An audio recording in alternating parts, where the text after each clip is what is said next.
നമ്മുടെ എല്ലാ ലൈഫിലും ഉണ്ടാവില്ലേ ഒരു മനസാക്ഷി സൂക്ഷിപ്പുകാരൻ.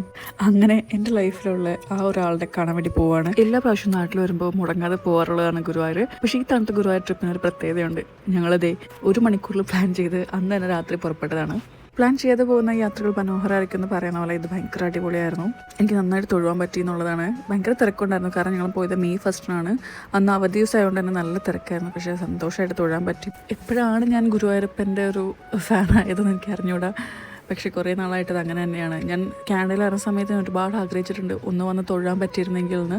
അപ്പോൾ ഇങ്ങനെ വീഡിയോസ് കാണുമ്പോൾ എനിക്ക് കൊതിയാവാറുണ്ട് കാണാൻ പോകാനായിട്ട്. അവിടെ ഉള്ളപ്പോൾ ആഗ്രഹം തീർക്കാൻ അവിടെയുള്ള ഗുരുവായൂരപ്പൻ ടെമ്പിളിൽ പോകുമെങ്കിലും പക്ഷേ ഇവിടെ വന്ന് കാണുമ്പോൾ ഒരു ഫീൽ എന്ന് പറയുന്നത് അത് വേറെ തന്നെയാണ്. എത്ര കണ്ട് തൊഴുതാലും മതിയാവാറില്ല എന്നുള്ളതാണ് സത്യം. ആ ഒരു ശ്രീകോവിലും ആ ഒരു അറ്റ്മോസ്ഫിയറും ഒക്കെ എനിക്ക് ഭയങ്കര പ്രിയപ്പെട്ടതാണ്. ഇപ്പോഴും ഞാൻ കൃഷ്ണൻ്റെ എല്ലാ രൂപങ്ങളും കണ്ട് തൊഴുതിട്ടില്ല. എന്നെങ്കിലും അതും സാധ്യമാണെന്ന് വിചാരിക്കുന്നു. അപ്പോൾ അത്രയേ ഉള്ളൂ. ബൈ.